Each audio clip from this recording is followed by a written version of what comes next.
Morning my dear students.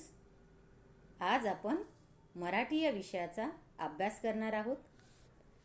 भाग 2 मधील पाठ क्रमांक 9 वाचनाचे वेड या घटकाचा अभ्यास आता आपण या व्हिडिओमध्ये करणार आहोत.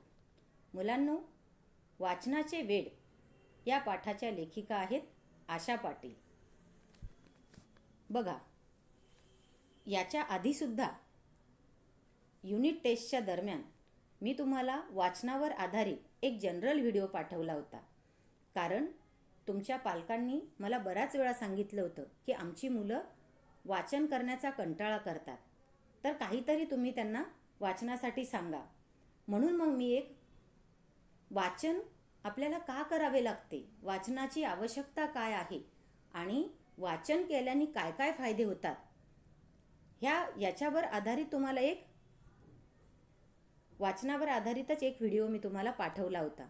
आता जर तो तुमच्याकडे असेल तर तो आवर्जून बघा, कारण या पाठासाठी तुम्हाला त्याचा खूप उपयोग होणार आहे. तर अशाच प्रकारे या पाठामध्ये सुद्धा एक शाळकरी मुलगी आहे जिचं नाव आहे सोनाली. तिला सुद्धा वाचनाची अजिबात आवड नसते, पण काही कालांतरानंतर तिला वाचनाची आवड लागते. मग ही कशामुळे लागते हेच आपल्याला वाचनाचे वेड या पाठातून बघायचे आहेत. पण त्याआधी सर्वप्रथम आपण या पाठाच्या लेखिका ज्या आहेत आशा पाटील यांचा परिचय करणार आहोत किंवा परिचय आपण बघणार आहोत. बघा मुलांनो, आठवणीचा पाऊस, बिलविदल हे त्यांचे काव्यसंग्रह आहेत. अमृतफळ, आत्मानाद, बंटीची फजिती, शूरवीर पाखरं, शेवंताबाई इत्यादी त्यांचे कथासंग्रह सुद्धा प्रसिद्ध आहेत.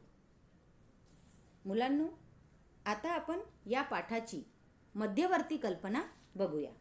बघा, सोनालीने अवांतर वाचन करावे यासाठी तिच्या आईने केलेली युक्ती कशी सफल झाली याचे वर्णन लेखिकेने या प्रस्तुत पाठात केले आहे.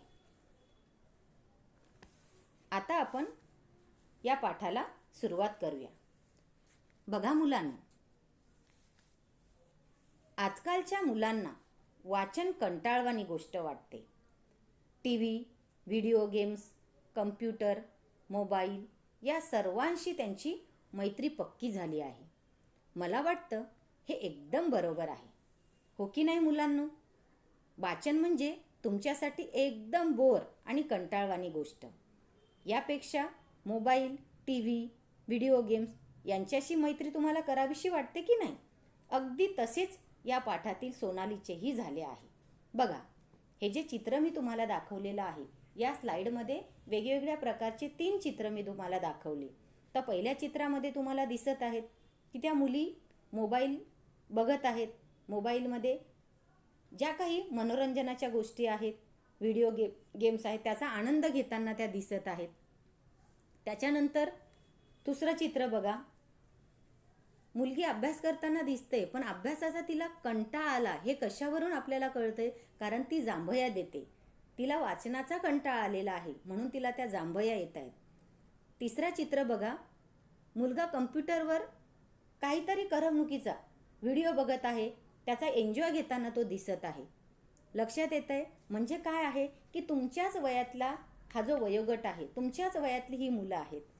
म्हणजे तुम्ही सुद्धा कम्प्युटरशी एकदम मैत्री करता, मोबाईलशी मैत्री करता, छान छान व्हिडिओ गेम्स खेळता, बरोबर की नाही? हे एकदम तुम्हाला मित्रासारखे वाटतात.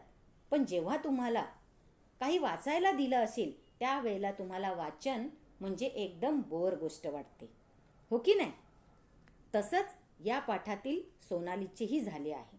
बघा मुलांना, तिला सुद्धा पाठ्यपुस्तकांव्यतिरिक्त इतर पुस्तकं वाचण्याची बिलकुल आवड नव्हती. बघा, दिसतंय तुम्हाला दुसऱ्या स्लाइडमध्ये? बघा, ह्या चित्रामध्ये सोनाली आहे आणि तिच्या आईचं चित्र दिलेलं आहे. तिची आई तिला वाचनाची वारंवार आवड निर्माण व्हावी म्हणून बऱ्याच वेळेला सांगत असते. बघा, पण तिला पाठ्यपुस्तकांव्यतिरिक्त इतर पुस्तकं वाचण्याची बिलकुल आवड नव्हती. परंतु तिच्या आईला आणि भावाला आवड नव्हे तर वाचनाचे वेडच होते. त्यामुळेच तर तिच्या आईने कित्येक वेळेला सोनालीचे लक्ष किंवा सोनालीचे मन वाचनाकडे वळवण्याचा प्रयत्न केला. बघा मुलांनो, इथे वाक्प्रचार दिलेला आहे एक, मन वळवणे म्हणजे तयार करणे. एखादी गोष्ट करण्यासाठी तिचं मन तयार करायचं, तिचं मन वळवायचं. जसं सोनालीचं आहे, तिला फक्त ती अभ्यासाची पुस्तकं वाचायची. अभ्यासाच्या पुस्तकाच्या व्यतिरिक्त तिला अवांतर वाचन करायचा कंटाळा होता. अवांतर म्हणजे काय मुलांनो? बघा इथे शब्द दिलेला आहे. अवांतर म्हणजे काय? तर पाठ्यपुस्तकांव्यतिरिक्त इतर वाचन करणे. बरोबर आहे. मग तिला पाठ्यपुस्तकांव्यतिरिक्त इतर वाचन करण्याचा खूप कंटाळा यायचा. मग आईने कित्येक वेळेला तिचं लक्ष वाचनाकडे वळवण्याचा प्रयत्न केला. तिला सांगण्याचा प्रयत्न केला की अवांतर वाचन करत जा. अवांतर वाचन केल्याने अशा प्रकारचे फायदे होतात. बऱ्याच वेळेला तिचं मनसुद्धा वळवण्याचा प्रयत्न केला. पुढे बघा मुलांनो, आपल्या अभ्यासाशिवाय दररोज किमान 2 पाने अवांतर वाचावीत असे आईला वाटायचे. बरेच प्रयत्न करूनही आईला सोनालीचे मन वाचनासाठी प्रवृत्त करता आले नाही किंवा आईला त्यामध्ये अपयश आले. बघा मुलांनो, आईला एवढी वाचनाची आवड होती, भावाला सुद्धा वाचनाची आवड होती. फक्त आवडच नव्हे तर त्यांना वाचनाचे वेडच होते. म्हणजे एखाद्या गोष्टीचा कसा आपण ध्यास घेतो की आपल्याला त्या गोष्टीचा ध्यास लागला की आपण तो पूर्ण केल्याशिवाय सोडत नाही, तशा प्रकारे यांना वाचनाचं प्रचंड वेड होतं, आईला आणि भावाला. पण त्यांच्या विरुद्ध ही सोनाली होती. तिला पाठ्यपुस्तकांव्यतिरिक्त काही वाचायला सांगितलं तर ती अजिबात वाचन करत नव्हती. मग आईला तिच्यासाठी वेगवेगळ्या प्रकारे आईला सांगावं लागलं की अगं सोनाली, तू अवांतर वाचन करत जा. का?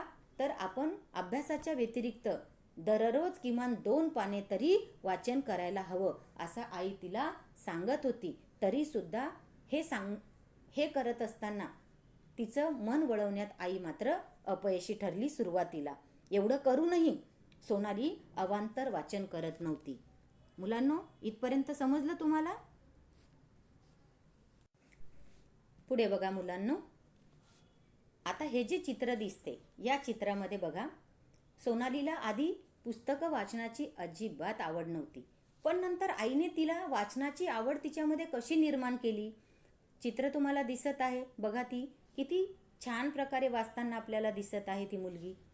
बघा आता, एकदा सुट्टीमध्ये तिच्या आईने एक गोष्टीचे पुस्तक तिच्या हातात दिले आणि तिला सांगितले, सोनाली, मला शाळेत पाहुणी म्हणून बोलावलं आहे. तिथे मुलांना मी एक छान गोष्ट सांगणार आहे. मला खूप काही गोष्टी माहीत आहेत, पण कोणती गोष्ट सांगावी हे समजत नाही. या पुस्तकातली एक गोष्ट सांगावी असे वाटते. तू यातली एक छानशी गोष्ट मला निवडून दे ना. मी ती गोष्ट शाळेत सांगेल. बघा मुलांनो, जर आपल्याला एखाद्या व्यक्तीला त्या कामासाठी जर तयार करायचं असेल तर ते कशा पद्धतीने करायला पाहिजे हे खूप छान प्रकारे तिच्या आईने ही युक्ती तयार केली. आईने काय सांगितलं की अगं सोनाली, मला एका शाळेमध्ये पाहुणी म्हणून बोलवलं आहे आणि त्या शाळेत त्या मुलांना मला एक छानशी गोष्ट सांगावीशी वाटते. तसं तर मला खूप साऱ्या गोष्टी माहिती आहेत, खूप छान गोष्टी सांगता येत आहेत मला, पण कोणती गोष्ट सांगावी हे थोडं समजत नाहीये. तर तू एक काम कर, हे पुस्तक आहे गोष्टीचं, या गोष्टीच्या पुस्तकातली एखादी छानशी गोष्ट बघ, तुला जी आवडते ती मला एखादी छानशी गोष्ट निवडून दे, म्हणजे मी तीच गोष्ट शाळेत सांगेल. पुढे काय म्हणते बघा, सोनालीला अवांतर वाचनाचा कंटाळा आधीपासूनच होता, परंतु आता आईला मदत करायची म्हटल्यावर तिला शाळेतल्या बाईचे शब्द आठवले. बाई नेहमी म्हणायच्या, सर्वांना मदत केली पाहिजे. तुम्ही करता का सर्वांना मदत? करतच असणार, कारण तुम्ही गोड मुलं आहात की नाही. बघा, मी आताच काय सांगितलं की सोनालीला अजिबात वाचनाची आवड नव्हती, पण आईने तिला वाचनाची आवड लागावी म्हणून हे गोष्टीचं पुस्तक तिच्या हातात दिलं, पण तिला समजू दिलं नाही. काय सांगितलं की मला शाळेत गोष्ट सांगायची, पण कोणती गोष्ट सांगावी हे मला कळत नाही. तूच या पुस्तकातली एखादी गोष्ट मला निवडून दे ना. म्हणजे त्या त्या याच्याने का होईना पण सोनाली ते गोष्टीचं पुस्तक वाचेल. मग जेव्हा सोनालीला आईने गोष्टीचं पुस्तक वाचायला दिलं तेव्हा सोनालीला तिच्या शाळेतल्या टीचरचे शब्द आठवले. कोणते? की त्या तिच्या शाळेतल्या तिच्या बाई काय म्हणायच्या की सर्वांना मदत केली पाहिजे. हे शब्द तिला आठवले. मग तिला असं वाटलं की सर्वांना मदत केली पाहिजे. मग ही मदत आपण आपल्या घरातूनच करूया ना. आपल्या आईने जे आपल्याला काम सांगितलं आपण आईला मदत केली म्हणजेच आपण बाहेर सुद्धा मदत करणार असं तिच्या मनाला वाटलं. तसं तुम्हीही मदत करतच असणार. आपल्या मित्राला, आपल्या मैत्रिणींना, आपल्या आईवडिलांना, नाही का? तुम्हाला जसं जसं जमत असेल तसं तुम्ही सगळ्यांनाच मदत करत असणार. कारण तुम्ही सुद्धा सोनालीसारखी कशी मुलं आहात? अगदी गोड आणि हुशार आहात की नाही? असणारच आहात. बघा, मग तिने सुद्धा आईला मदत करायचं ठरवलं. कारण आधी घरापासून जर आपण मदत केली तर आपल्याला आनंद तर होतोच, पण दुसऱ्याचा आनंद आपल्याला जास्त आनंद देऊ शकतो. तुम्ही घरी किंवा बाहेर जेवढी मदत करता त्याची नोंद वहीत करून ठेवा आणि दर शनिवारी ती दाखवा. म्हणजे सोनालीच्या बाईने आधीच सांगितलं होतं की तुम्ही जर कोणाला मदत करायची असेल तर ती तुम्ही घरापासून करा, नंतर बाहेरच्या व्यक्तीला तुम्ही मदत करा. म्हणजे अशा वेगवेगळ्या प्रकारच्या ज्या तुम्ही सगळ्यांना मदत कराल त्याच्या नोंदी तुम्ही तुमच्या वहीमध्ये करून ठेवा आणि ज्या दिवशी शनिवार असेल त्या दिवशी तुम्ही आम्हाला येऊन दाखवू शकता. पुढे बघा, सोनालीने आतापर्यंत बऱ्याच नोंदी वहीत करून ठेवल्या होत्या.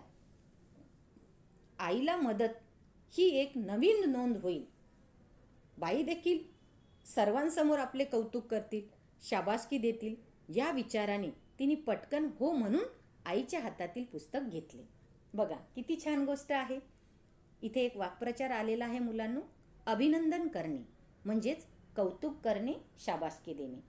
आता सोनालीला असं वाटलं की आपण एवढ्या सगळ्या नोंदी करतो, मग आईला सुद्धा मदत केली, ही सुद्धा नोंद आपण वहीत करून ठेवूया. आणि आपण ज्या वेळेला शाळेत जाऊ त्यावेळेला शाळेमध्ये सर्वांसमोर आपली टीचर, आपल्या बाई काय करतील? आपले अभिनंदन करतील. आपण आईला मदत केल्याबद्दल आपल्याला शाबासकी देतील, आपले कौतुक करतील. या विचारानेच ती एवढी खुश झाली होती की तिने पटकन काय केलं? आईला हो म्हणून सांगितलं की आई मी तुला मदत करते आणि पटकन आईच्या हातातले पुस्तक घेतले. बघा मुलांनो, सोनाली सुद्धा किती समजदार होती. तिला आईने जे पुस्तक दिले त्यामध्ये छोट्या छोट्या गोष्टी होत्या, त्यामध्ये छोट्या छोट्या कथा होत्या. नुसती कथांची नावे वाचून कोणती कथा निवडावी हे तिला कळत नव्हते. शेवटी तिने नाईलाजाने एक एक करून जवळजवळ 10 कथा वाचल्या. बघा, एका छोट्याशा गोष्टीचं पुस्तक सोनालीकडे आलेलं होतं, तिच्या आईने दिलेलं होतं. मग त्यामध्ये एकूण किती कथा होत्या? 10 कथा होत्या. पण त्या 10 कथांची फक्त आपण नावं बघितली तर त्याच्यावरून मुलांना आपल्याला अंदाज येतो का की याच्यातली कोणती गोष्ट चांगली असेल? नाही ना. कारण आईने काय सांगितलं की तू एक छानशी गोष्ट मला निवडून दे. मग त्याची नावं बघून फक्त तिला कळलं का? नाही. मग त्याच्यासाठी तिला काय करावं लागलं? जवळजवळ त्या 10च्या 10 कथा तिला वाचाव्या लागल्या. खरे तर प्रथम तिला हे फारच कंटाळवाणे वाटत होते, पण जशी जशी ती पुस्तकाच्या कथा वाचू लागली तशी तशी तिला पुढची कथा काय आहे, त्यात काय लिहिले आहे याविषयी उत्सुकता वाटली. आणि मुलांनो, हे साहजिकच आहे. आपण फक्त पुस्तकाच्या नावावरून त्या पुस्तकामध्ये काय दडलंय, त्या पुस्तकामध्ये काय आहे हे सांगू नाही शकत. त्यासाठी आपल्याला त्या पुस्तकाचं संपूर्ण वाचन करावं लागतं. तशाच प्रकारे सोनालीचं झालं. फक्त कथांची नावं वाचून उत्कृष्ट कथा कोणती आहे हे तिला आईला नसतं सांगता आलं. तिला सुरुवातीला कथा वाचताना अगदी कंटाळवाणं वाटलं, बोर वाटलं. पण नंतर मात्र हळूहळू जशी जशी ती कथा वाचत गेली तशी तशी त्या प्रत्येक कथेविषयी, ज्या ज्या कथा वाचत गेली त्याच्याविषयी तिला उत्सुकता वाटली. त्यानंतर तिने पुस्तक केव्हा संपवले हे तिलाच कळले नाही. म्हणजे याचा अर्थ काय की हळूहळू तिला वाचनाची गोडी लागली की अरे खरंच यामध्ये किती आनंद आहे, प्रत्येक कथेमध्ये काय दडलं हे तिला वाचावंसं वाटलं. त्याच्यातली उत्सुकता तिला जास्त वाटायला लागली. असं करून तिने ते गोष्टीचं पुस्तक केव्हा संपवलं हे तिलाच कळलं नाही. बघा मुलांनो, वाचनाची अजिबात आवड नसताना हे कथेचे पुस्तक पूर्ण वाचून टाकले आणि आता तर हळूहळू तिला वाचन आवडायला लागले.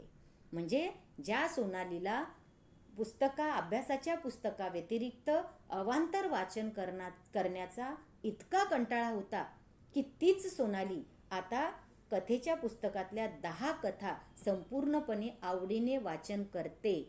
म्हणजे तिच्या आईने केलेली ही जी युक्ती होती ही किती कामी आली. तिला एक कथा नाही तर तिने 10 कथा वाचल्या आणि हळूहळू आता तिला वाचन करायलाच आवडायला लागले. आहे की नाही मुलांना चांगली गोष्ट. म्हणजे वाचनाचे किती फायदे आहेत बघा बरं. ती किती खुश दिसते आपल्याला वाचताना. मुलांनो, आता आपण इथेच थांबूया. आपला अर्धा पाठ झालेला आहे. अर्धा पाठ आपण पुढील व्हिडिओमध्ये बघू. पण तुम्हाला सुद्धा जेवढा पाठ मी शिकवलेला आहे तेवढ्या पाठाचं घरी अगदी मन लावून वाचन करायचं आहे. म्हणजे तुम्हाला सुद्धा हळूहळू वाचनाची आवड लागेल. आता मी तुम्हाला एक स्वाध्याय देते, तो स्वाध्याय लिहून घ्या. अभ्यासाबरोबरच तुम्हाला इतर कोणत्या गोष्टी करायला आवडतात का ते लिहा. बघा मुलांनो, तुम्हाला हा जो स्वाध्याय दिला यामध्ये तुम्हाला तुमच्या मनाचं उत्तर लिहायचं की अभ्यासाबरोबर तुम्हाला कोणकोणत्या गोष्टी करायला आवडतात. मग त्या गोष्टी आधी तुम्ही लिहायच्या आणि नंतर त्या का ते लिहायचंय, तुम्हाला का आवडतात त्याचं कारण पण लिहायचंय. धन्यवाद.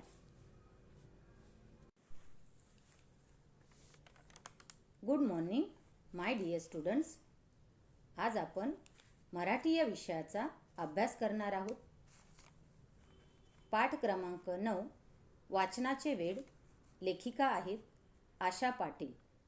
मुलांनो, मागील व्हिडिओमध्ये आपण या पाठाला सुरुवात केली होती. आपला अर्धा पाठ झाला देखील होता.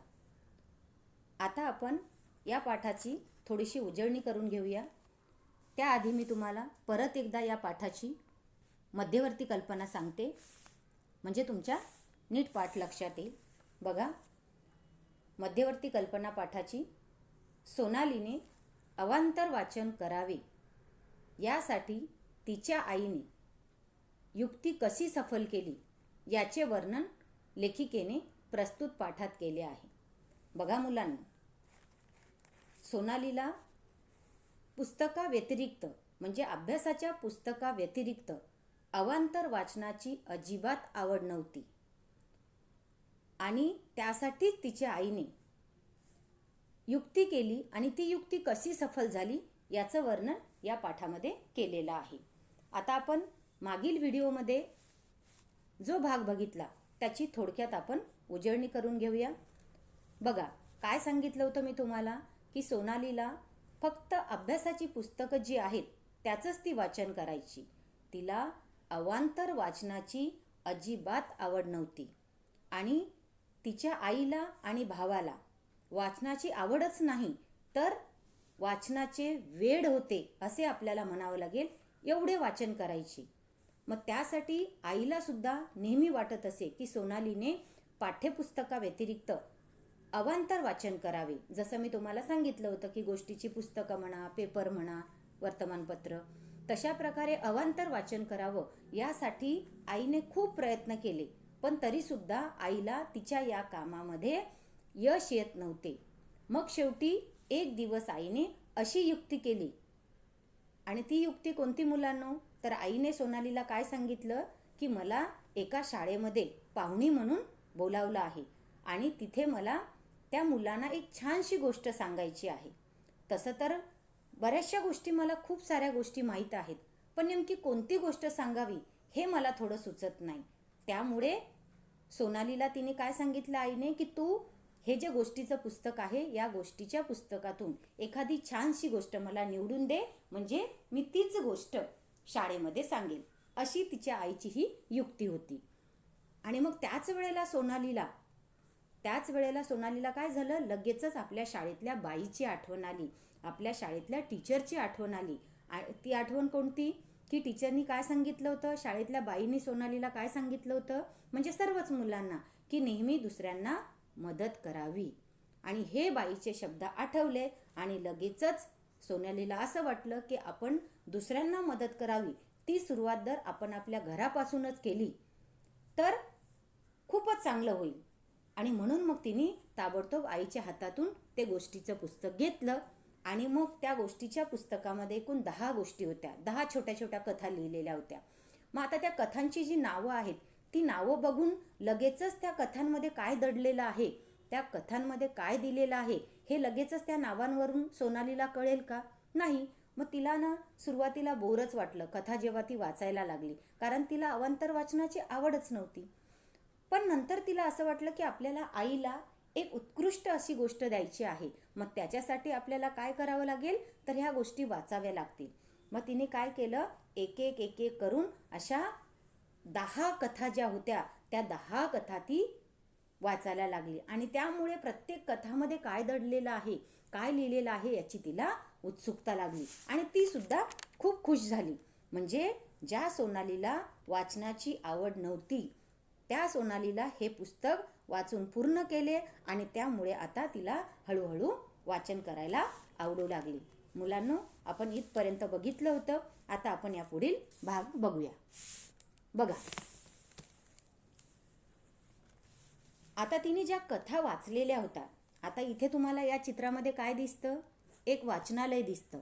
वाचनालय म्हणजे मी इथे शब्द दिलेला आहे. वाचनालय म्हणजे काय, तर ग्रंथालय, ज्याला आपण लायब्ररी असं म्हणतो.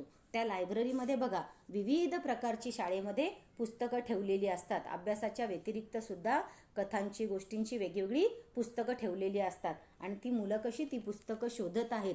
वाचनाची आवड आहे म्हणूनच ते चांगल्या प्रकारे, काही एक मुलगी अभ्यास करताना दिसते, मुलं पुस्तकं निवडताना दिसत आहेत, एक मुलगी सुद्धा पुस्तक बघते.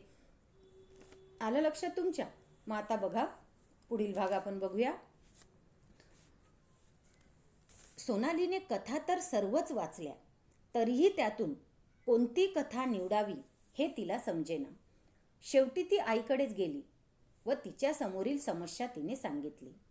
मग आईने तिला प्रत्येक कथेचा थोडक्यात सारांश एका पानावर लिहायला सांगितला. सोनालीला सुरुवातीला हे काम सोपे वाटले, पण 1-2 कथा झाल्यावर तिला पुढच्या कथेत काय सांगितले हे आठवेच ना. तिने आईला मी पुन्हा एकदा पुस्तक वाचते म्हणून सांगितले. बघा मुलांनो, किती छान गोष्ट आहे. म्हणजे तिने कथा सगळ्या वाचल्या, पण आपल्याला आईला एक उत्कृष्ट कथा याच्यातून निवडून द्यायची, पण नेमकी कोणती निवडून द्यायची हे तिला समजत नव्हते. मग ती थोडीशी गोंधळली. मग तिला असं वाटलं की आपण आईकडेच जावं आणि आईलाच सांगावं. मग आईला तिने जेव्हा सांगितलं की आई, याच्यातली कोणती कथा निवडायची हे मला समजत नाही, माझ्यापुढे ही खूप मोठी समस्या आहे, तेव्हा आईने काय सांगितलं की तू जी कथा निवडलेली आहे त्या प्रत्येक कथेचा काय करशील, प्रत्येक कथेचा थोडा थोडा सारांश तू लिही. आणि मग हे तिला काम सोपं वाटलं. पण जेव्हा तिने 1-2 कथा वाचल्या आणि त्याचा सारांश लिहिला, तेव्हा मात्र तिला पुढच्या कथेचा सारांश आठवत नव्हता. काय लिहावं हे तिला कळत नव्हतं. मग ती पुन्हा तिने आईला सांगितलं. काय सांगितलं की अगं, मला पुढच्या कथेतला सारांश आठवत नाही, मी एक काम करते, मी पुन्हा एकदा हे पुस्तक वाचते. बघा मुलांना, तिलाच आवड निर्माण झाली की आपल्याला कथेतला सारांश तर काय आठवत नाही. मग त्यापेक्षा आपण ती कथाच, संपूर्ण त्या कथाच वाचलेल्या बऱ्या, किंवा ते पुस्तकच आपण पूर्ण वाचलेलं बरं. तेव्हा घरातील आजी आजोबा, बाबा दादा, काकू काका या सर्वांनाच सोनालीकडे पाहून नवल वाटत होते. बघा मुलांनो, ज्या सोनालीला वाचनाची अजिबात आवड नव्हती, ती सोनाली स्वतःहून आईला काय सांगते की आई, मी हे गोष्टीचं, हे कथेचं पुस्तक पुन्हा एकदा वाचते. आणि हे बघून त्या आईला नवल वाटले. म्हणजे आईलाच नाही तर बाबांना सुद्धा, दादाला सुद्धा, आजी आजोबांना सुद्धा आणि काका काकूंना सुद्धा तिच्या या गोष्टीचे नवल वाटणे. मुलांनो, इथे एक वाक्प्रचार आलेला आहे, नवल वाटणे. नवल वाटणे म्हणजे आश्चर्य वाटणे, कारण त्यांना सुद्धा या गोष्टीचे आश्चर्य वाटले की ज्या सोनालीला वाचनाची अजिबात आवड नव्हती, ती सोनाली संपूर्ण पुस्तक पुन्हा वाचायला लागली. म्हणून त्या गोष्टीचा त्यांना खूप आनंद झाला.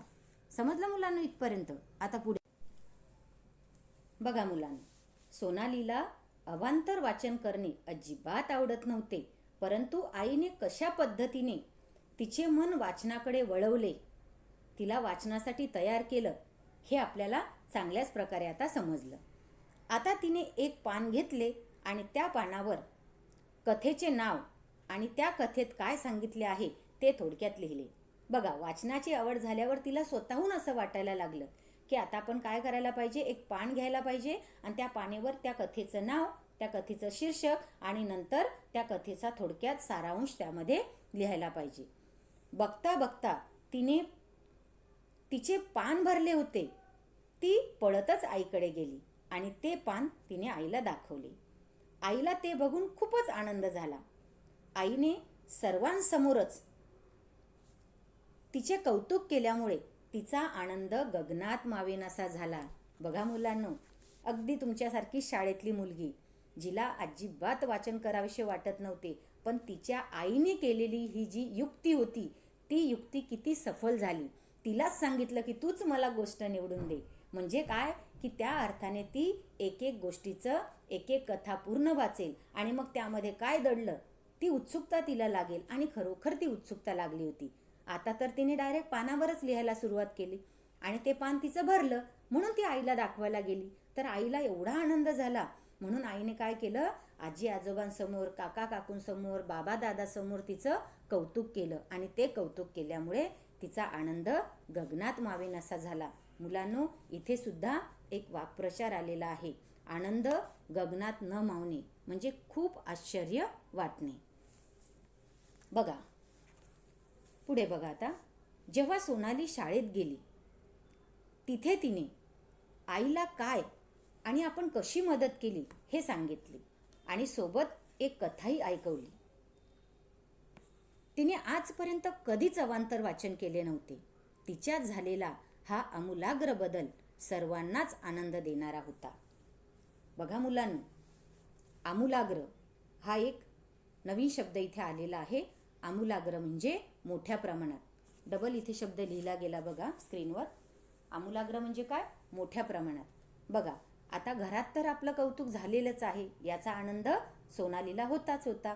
पण ती शाळेत गेली आणि शाळेत गेल्यावर तिच्या बाईला, तिच्या टीचरला, सर्वांसमोर तिने काय सांगितलं की आपण आईला कशा प्रकारे मदत केली हे सगळं तिने सविस्तर सांगितलं. आणि त्याचबरोबर एक कथासुद्धा टीचरच्या समोर, आपल्या बाईच्या समोर तिने ऐकवली होती. कारण 10 कथा तिने वाचलेल्या होत्या म्हणून छानशी कथासुद्धा तिने बाईला ऐकवली होती. ज्या सोनालीने पाठ्यपुस्तकाव्यतिरिक्त कोणतंही वाचन केलं नव्हतं आणि आज तिच्यामध्ये हा जो झालेला आमूलाग्र बदल म्हणजे एवढ्या मोठ्या प्रमाणात तिचा झालेला हा बदल सर्वांनाच आनंद देणारा होता. आणि म्हणून मग वर्गात बाईंनी सोनालीने आईला मदत केली म्हणून सोनालीचे अभिनंदन केले आणि नंतर वर्गात एवढी छान गोष्ट सांगितली म्हणून कौतुकाने तिच्या पाठीवर शाबासकी सुद्धा दिली. बघा मुलांनो, ही शाबासकी अशीच मिळत नाही की जी मुलगी कधीच वाचन करत नव्हती त्या मुलीला एवढी वाचनाची आवड लागली की तिने आईला मदत तर केलीच, पण त्याच्याबरोबर तिने स्वतःहून एक गोष्ट सांगितली. म्हणजे याचा अर्थ तिने ते कथेचं पुस्तक वाचलेलं होतं. म्हणून मग सोनालीला घरी तर कौतुकाची थाप मिळालीच, पण शाळेत सुद्धा बाईंनी खूप तिचं कौतुक केलं, तिचं अभिनंदन केलं आणि तिच्या पाठीवर शाबासकी सुद्धा दिली. पुढे बघा मुलांना, सोनालीला सुद्धा हे ऐकून, ही आनंदाची थाप बघून, शाबासकीची थाप बघून खूप आनंद झाला होता. तिने आता घरातल्या आणि शाळेच्या वाचनालयाच्या अनेक पुस्तकांचे वाचन करायचे ठरवले होते. त्यामध्ये ती आवडलेल्या ओळी किंवा एखादा प्रसंग लिहून ठेवत असे. बघा मुलांनो, सोनाली आता किती छान वाचायला लागली. म्हणजे फक्त शाळेत तर तिची लायब्ररी होतीच, ग्रंथालय होतंच, वाचनालय होतंच, तिथे सुद्धा ती वाचन करायची. आणि वाचन करताना फक्त वाचून सोडून द्यायची नाही, तर त्यातल्या महत्त्वाच्या ज्या काही ओळी तिला आवडल्या त्या ओळी ती काय करायची, लिहून ठेवायची.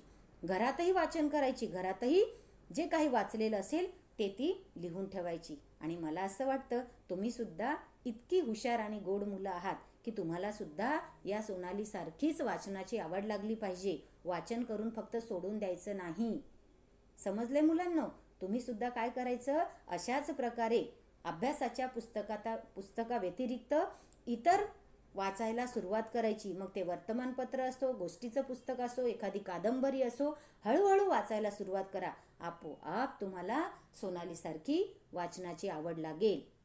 आणि त्यातल्या ज्या काही महत्त्वाच्या नोंदी असतात त्या तुम्ही तुमच्या एका स्वतःच्या छोट्याशा डायरीमध्ये म्हणा किंवा वहीमध्ये म्हणा लिहून ठेवा. कारण त्याच्याने तुम्हाला जेव्हा असं वाटलं त्यावेळेला तुम्ही ते उघडून बघितलं की तुमची स्मरणशक्ती आपोआप तल्लख होईल. तुम्हाला आठवेल की अरे आपण हे पुस्तक वाचलं होतं आणि त्यामध्ये आपण ह्या ओळीसुद्धा महत्त्वाच्या लिहून ठेवल्या होत्या.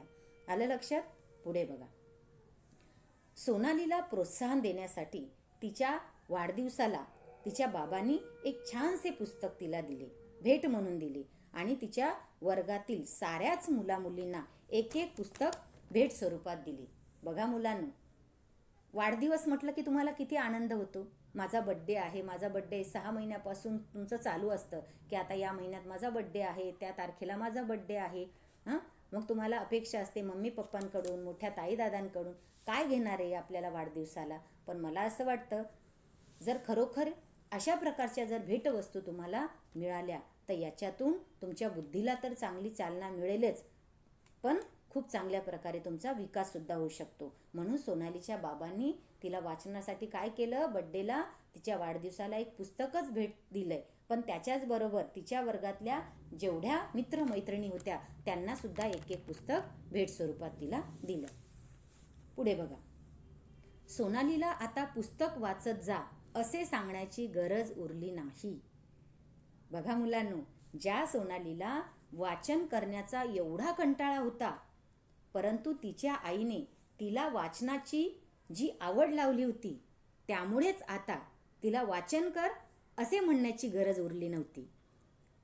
म्हणजे पुस्तक वाचत जा सोनाली, अवांतर वाचन करत जा, आता तिला असं कोणीही म्हणणार नाही.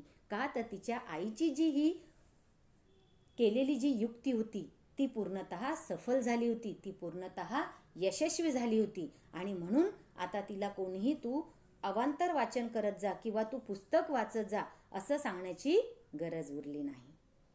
मुलांनो, आवडला हा पाठ तुम्हाला? किती छान आहे. आणि मला असं वाटतं समजलाही असेलच. आज आपला हा वाचनाचे वेड हा पाठ इथेच समाप्त होतोय, पूर्ण झालेला आहे. घरी तुम्ही अगदी मन लावून या पाठाचे वाचन करा, म्हणजेच तुम्हालाही वाचनाचं वेड लागेल, हो की नाही? ठीक आहे. आता मी तुम्हाला एक स्वाध्याय देते, तो स्वाध्याय तुम्ही तुमच्या वहीमध्ये लिहून घ्या. सोनालीला प्रोत्साहन देण्यासाठी तिच्या बाबांनी काय केले? प्रोत्साहन म्हणजे काय? प्रेरणा. सोनालीला प्रोत्साहन देण्यासाठी तिच्या बाबांनी काय केले याचं उत्तर तुमच्या नोटबुकमध्ये, वहीमध्ये लिहून ठेवा. धन्यवाद.